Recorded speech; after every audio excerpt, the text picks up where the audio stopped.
자리에 나오신 우리 청년 여러분, 우리 환영하고 축복합니다. 우리 옆에 분하고 뜨겁게 인사를 나누실 때 이렇게 인사하십시다. 고민의 한계를 넘어가지 맙시다. 시작. 고민의 한계를 넘어가지 맙시다. 고민의 한계를 넘어가지 맙시다. 고민할 줄 모르는 동물보다는 그래도 고민할 줄 아는 인간이 더 아름답다라는 말이 있습니다. 인간은 고민이 있게 마련이에요. 고민이 없는 사람은 없습니다. 그런데 고민을 하되 고민의 질에는 차이가 있습니다.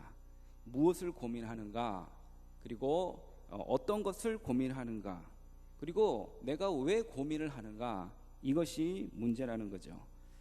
또 하나의 문제는 고민의 한계입니다. 여러분, 아까 우리가 인사 나눴던 것처럼 내가 고민하는 것이 아니라 만약에 그 고민이 나를 지배를 하게 된다면 여러분, 나는 결국 고민의 노예가 되는 거예요. 이렇게 되면 이야기가 조금 달라지게 되는 겁니다. 우리가 무슨 일을 앞두고 고민을 하더라도 이를테면 잠을 못 자는 데까지 그렇게 고민을 해서는 안 될 거예요. 적어도 잠은 자야 되지 않겠어요? 적어도 잠은 제대로 잘 수 있을 만큼만 고민할 것이고, 또 우리가 또 고민을 너무 많이 하고 스트레스를 많이 받으면은 사실 이 식욕도 없어집니다. 입맛도 떨어지게 돼요. 그런데 입맛을 잃어버리지 않을 만큼만 고민을 해야 할 것입니다. 고민의 한계는 이렇게 분명해야 되는 거예요. 그래서 고민의 한계를 정하자. 고민의 한계를 넘어가면은 도움이 되는 것이 없습니다. 그래서 고민은 끝까지 하는 게 아니에요. 잠을 못 이룰 정도로 식음을 존폐할 정도로 고민을 하다가 만약에 내가 심신이 쇠약해져 버렸다면 그건 고민의 노예가 되는 거 아니겠습니까? 이런 고민은 합당치 못한 고민이에요. 또 있습니다. 고민 끝에 정말 누군가를 저주한다든지 증오를 하게 된다면, 다시 말하여 증오의 노예가 된다면 이것도 큰 문제입니다. 그래서 우리는 결코 이런 유의 사람이 되어서는 안 될 거예요. 어떤 사람은 정말 분에 넘치도록 고민을 하던 끝에 결국은 자학을 하게 됩니다. 자포자기에 빠지는 것을 봅니다.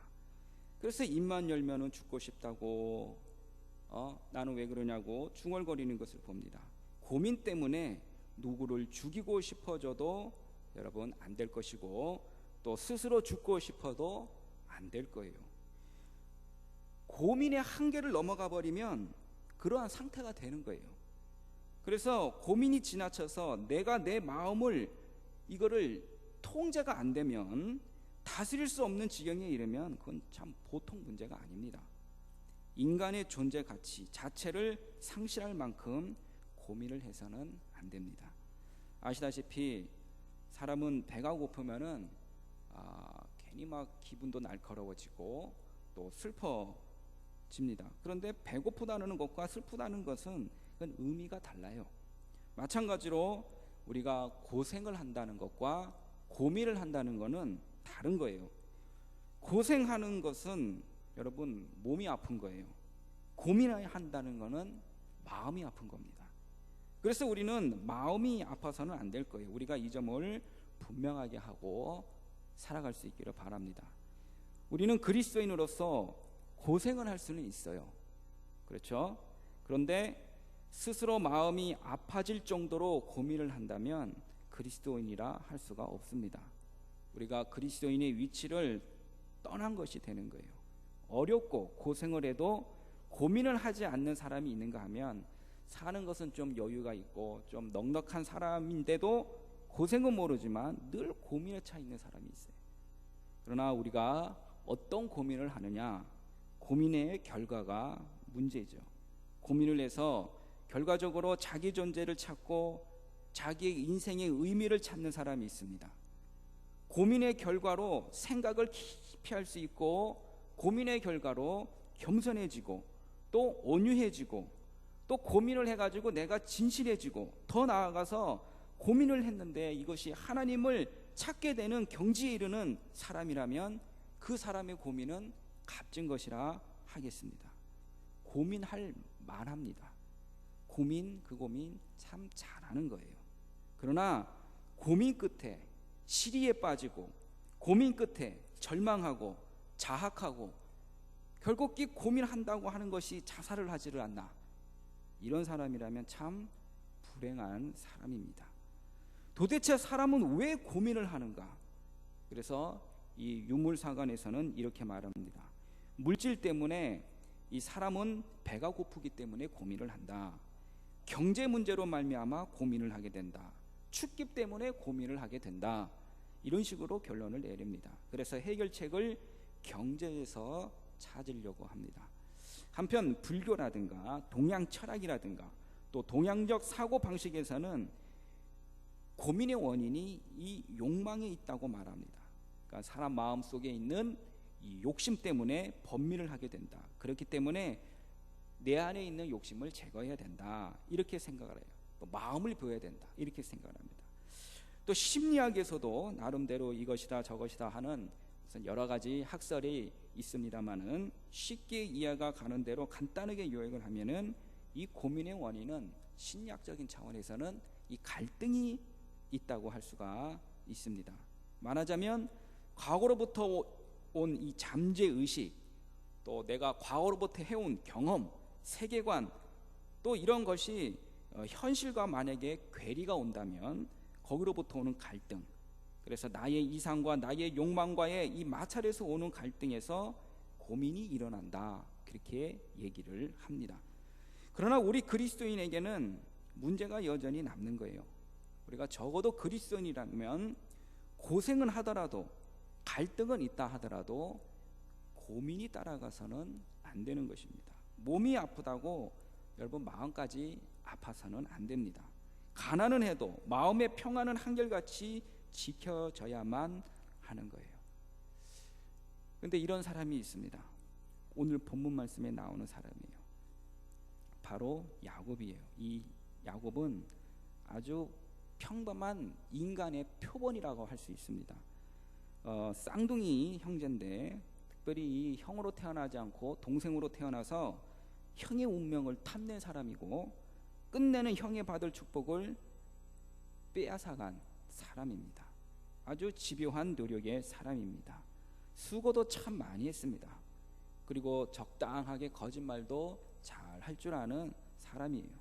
자신의 욕망을 구하여 간사한 짓도 잘 하는 사람이었습니다. 그래서 내가 저게 좋다 그러면 내가 저것을 뺏기 위해서 복받지 못할 짓도 서슴지 않는 사람이었어요.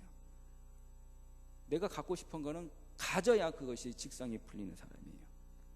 그래서 자신의 욕망을 채우기 위해서는 수단과 방법을 가리지 않는 사람입니다. 내 소원을 이루기 위해서는 턱없이 엄청난 대가도 아낌없이 치를 줄 아는 사람이 바로 야곱입니다. 특별히 뭐니 해도 재물이 있어야 되겠다고 생각해온 사람이었어요. 그래서 큰 가정을 이루고 또 큰 재물이 넉넉하면 모든 문제는 해결이 될 것이라고 생각했던 것 같습니다. 그런데 이 야곱의 일생이 이 본인이 가지고 있던 생각만큼 그렇게 잘 풀리지가 않았던 겁니다. 본문 7절에 단편적으로 보여주는 한 대목의 말씀이 있습니다. 야곱이 심히 두렵고 답답했다, 이런 말씀을 합니다. 이 답답하다라는 말의 히브리어 원문은 내 마음이 쪼여든다, 막 뭐라 그럴까요? 마음이 죄어든다, 마음이 오그라든다, 이런 뜻을 가지고 있습니다. 그러니까 지금 이 야곱이 굉장히 불안하고 초조하고 마음이 막 굉장히 막 억압을 받고 막 굉장히 심리적으로 굉장히 초조하게 쪼들어게 오는 그런 공포에 휩싸여서 고민하고 또 그런 순간을 겪고 있는 거예요. 이 사람은 지금 고생을 하고 있는 게 아닙니다. 지금 고민을 하고 있는 거예요. 몸이 아픈 것이 아니에요. 마음이 아픈 거예요. 지금 가진 것은 많습니다. 그러나 불행합니다. 가난해서 불행한 것이 아니라 마음의 번민 때문에 불행을 느끼고 있는 겁니다. 이것이 지금 당면한 야곱의 실존의 문제입니다. 부자예요. 큰 가정도 이렇습니다. 족장이에요. 그런데 야곱은 고민을 합니다.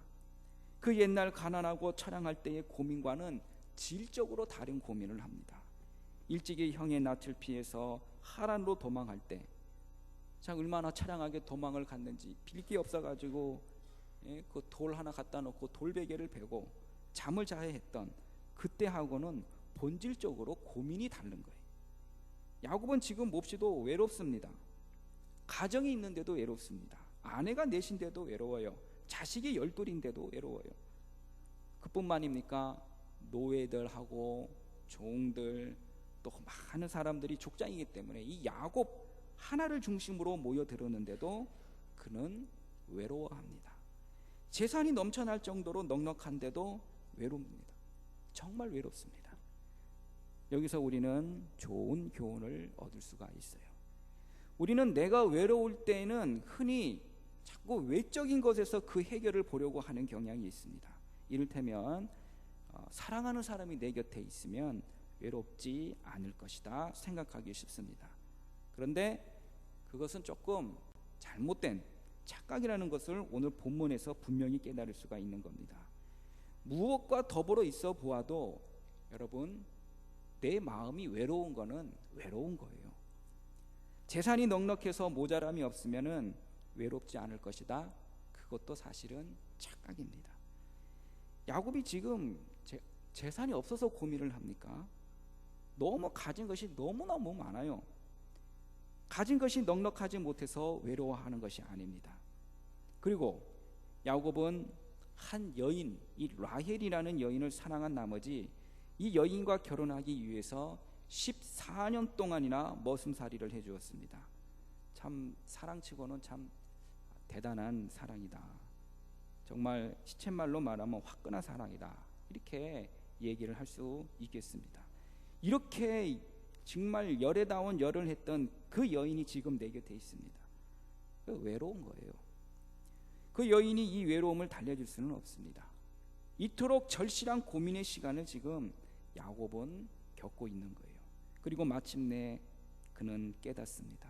아하, 내가 화목하지 못한 탓이다. 화목하지 못한 탓이다. 각성이 오는 것입니다. 여러분, 화목은 참 중요한 거예요. 하나님과 먼저 우리가 화목해야 합니다. 그리고 나 자신과도 화목을 해야 돼요. 나하고도 화목이 안 되면은 어려운 거예요. 그리고 내 양심과도 화목을 해야 합니다. 이웃과 화목은 말하면 잔소리고. 그래서 화평이라는 말은 샬롬이라는 말이에요. 지금 야곱은 형을 속이고 아버지를 속이고 하란을 떠났습니다. 그래서 집을 떠나야 했던 사람이에요. 멀리 떠나면 해결이 될 것이라고 생각해서 떠났던 사람입니다. 세월이 흐르고 보면 해결될 것이라고도 생각을 했습니다. 그렇게 20년을 보냈습니다. 그런데도 이 사람의 마음속에는 아직도 지워지지 않는 어두운 그림자가 짙게 드리워 있습니다.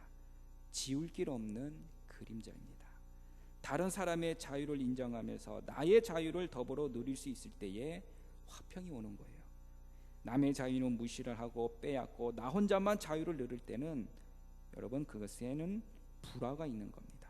참된 자유는 남에게 자유를 주면서 내가 자유할 때만 성립하는 거예요. 그렇지 않고는 화평이 있을 수 없고 화평이 없으므로 평안치를 못합니다. 야곱이 그래서 지금 마음에 평안이 없는 거예요. 무슨 방법으로도, 어떤 방법으로도 화평할 수가 없습니다. 화평이 없기 때문에 평안할 수 없는 사람이에요.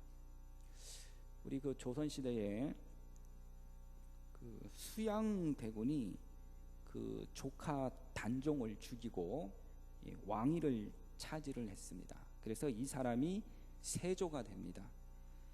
그런데 왕은 올랐지만은 참 마음이 너무 편하지를 않는 거예요. 그 탐내던 왕권을 잡았어요. 내 위로는 위에 더 상관이 없습니다. 내가 끝이에요. 영화를 한 몸에 누릴 수 있게 되었습니다. 그런데 이 세조는 늘 불안하며 쫓기며 살아갑니다. 전설에 따르면 그는 밤마다 진땀을 흘렸다고 합니다.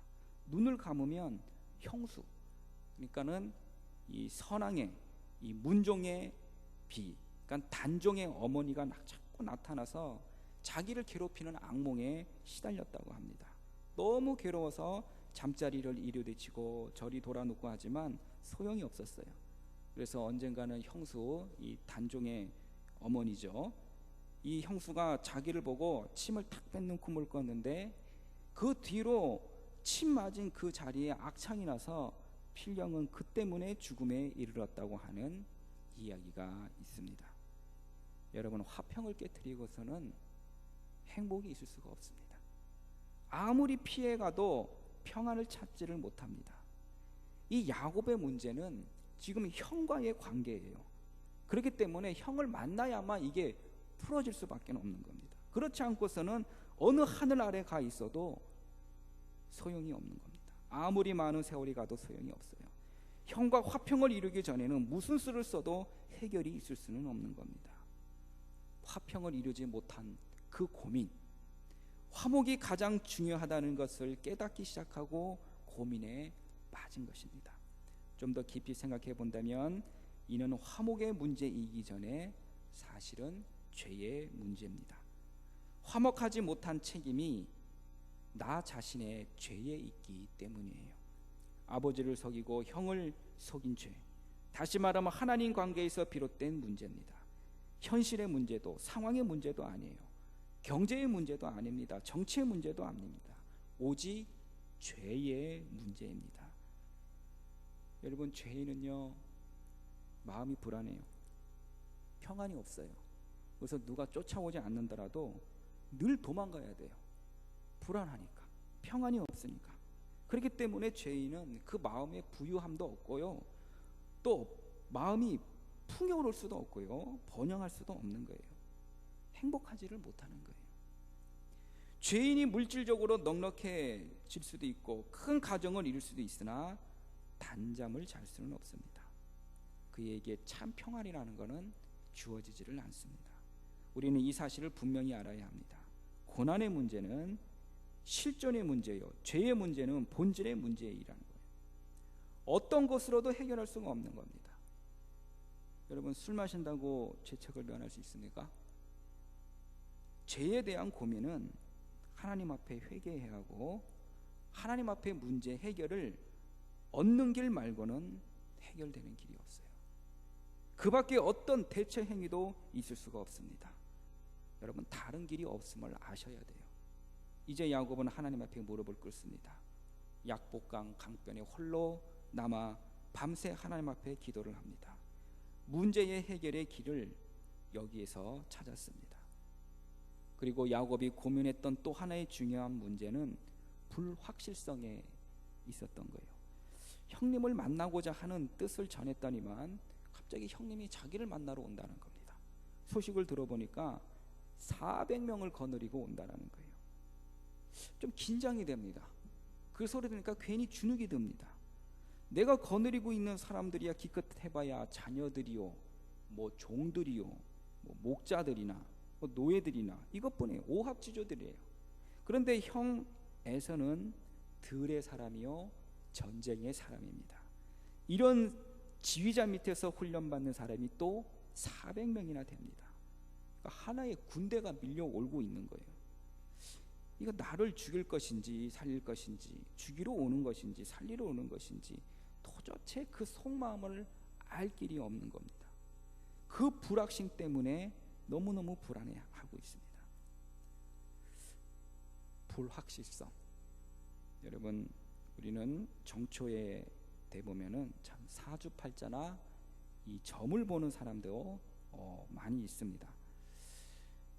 생각 외로 그런 곳으로 찾는 사람들이 많다는데 제가 좀 놀랐습니다. 혹시 여러분들도 그런 데 가본 적 있으세요? 점치거나 사주를 한번 본다거나 내 미래가 어떻게 될 것인가, 지금 이 남자친구 여자친구를 만나는 것이 잘 될 것인가 못 될 것인가.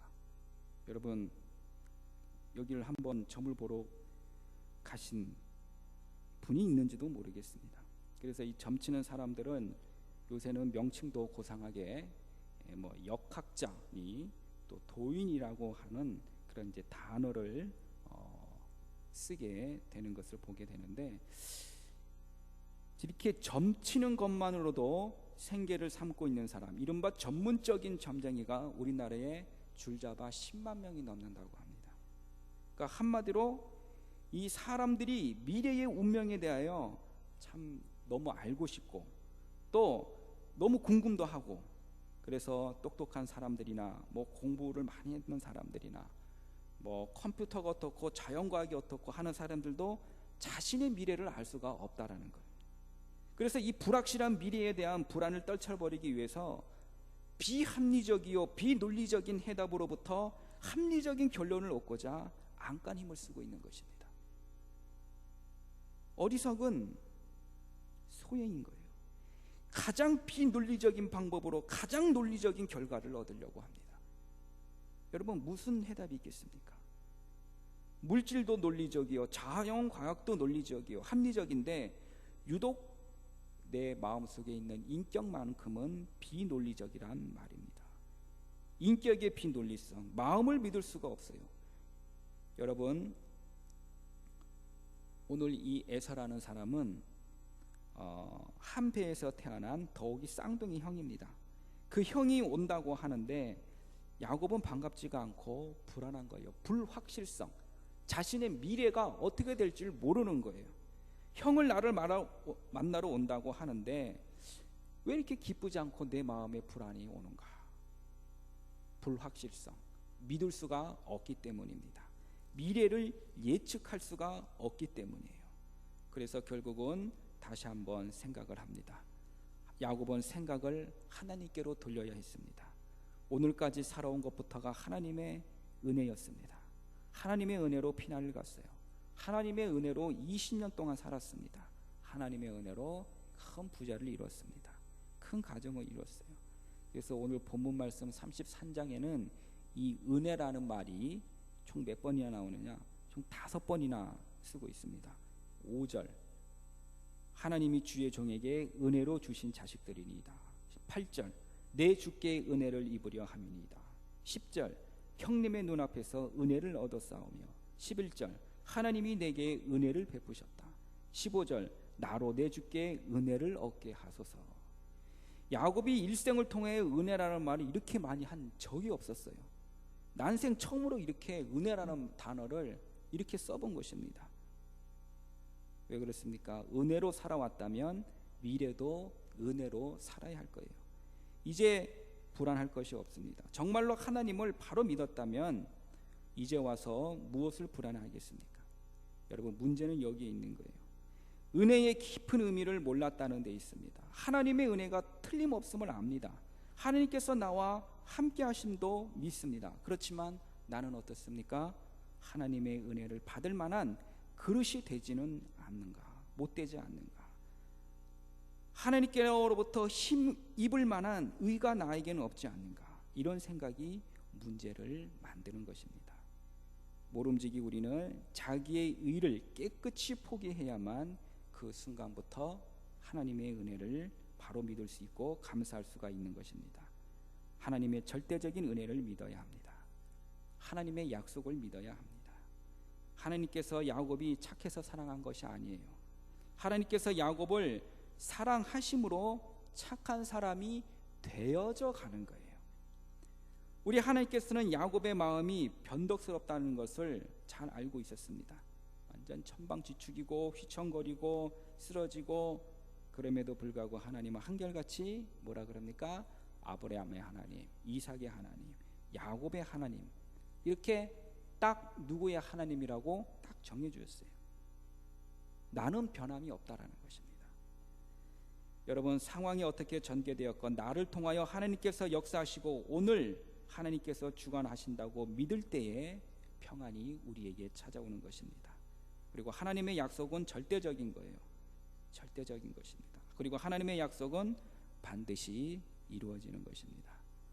그래서 야곱이 이것을 알고부터 비로소 자신의 문제를 해결을 얻을 수 있었습니다. 역사도 하나님의 주관하에 있고 나도 하나님의 은혜 안에 있고 내 원수도 하나님의 손안에 있다는 것을 잊지 말아야 합니다. 여러분, 세상에 대해서 고민이 많으십니까? 잠깐 멈추시고 나 자신에 대해서 고민을 해보시기 바랍니다. 여러분, 상황 때문에 여러분이 고민하십니까? 이제는 상황에 대해서 고민을 그만하시고 나의 죄에 대해서 고민하시기 바랍니다. 하나님과의 관계, 바른 방향에서 바른 문제를 가지고 고민하시기를 바랍니다. 참으로 고민해야 할 것을 고민하는 사람은 쓸데없는 고민을 하지 않게 됩니다.